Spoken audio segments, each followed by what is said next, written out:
আসসালামু আলাইকুম। আজকে কথা বলবো। আমি ইব্রাহিম, মালয়েশিয়া থেকে।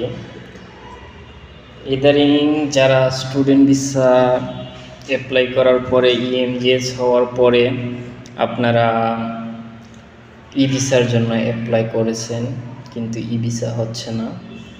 আগে ছিল খুবই সহজ এবং খুবই সুন্দরভাবে করা যেত, ইজিলিভাবে। তো এখন কিছু কিছু বিষয়ের জন্য হচ্ছে ভিসা রিজেক্ট হচ্ছে। তো কিসের জন্য রিজেক্ট হচ্ছে পুরো ভিডিওটা দেখবেন, তাহলে আশা করি আপনারা ইজিলিভাবে অ্যাপ্লাই করতে পারবেন, সুন্দরভাবে অ্যাপ্লাই করতে পারবেন এবং হচ্ছে ভিসা রিজেক্ট হওয়ার সম্ভাবনা খুবই কম।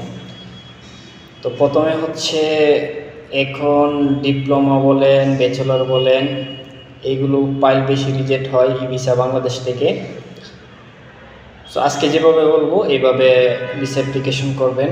প্রথমে হচ্ছে আপনার যে অফার লেটার দিবেন, হচ্ছে আপনার ইএমজিএস পেমেন্ট স্লিপ দিবেন, তারপরে হচ্ছে ইএমজিএস অ্যাপ্রুভাল লেটার দিবেন, ইপিএল লেটার দিবেন।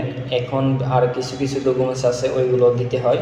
যেমন হচ্ছে আপনার ফিনান্সিয়াল ডকুমেন্টস বলতে হচ্ছে ব্যাঙ্ক স্টেটমেন্ট দিতে হবে, এবং হচ্ছে ফ্যামিলি সার্টিফিকেট দিতে হবে, টিন সার্টিফিকেট দিতে হবে, টু জেড দিয়ে। এবং হচ্ছে আপনার বাবা কী করে, আপনার যে সাপোর্ট দিবে, আপনি যে মালয়েশিয়াকে পড়াশোনা করবেন, এই পড়াশোনার খরচটা কে বহন করবে, ঠিক আছে? ওই যে আপনাকে এই টাকাটা দেবে, উনি কি করে, ওনার এইসব প্রুফ আপনি দিতে হবে, দিয়ে ভিসা অ্যাপ্লাই করতে হবে। তখন আশা করা যায় ভিসা আপনার রিজেক্ট হবে না, আপনার ভিসাটা হয়ে যাবে ইনশাআল্লাহ।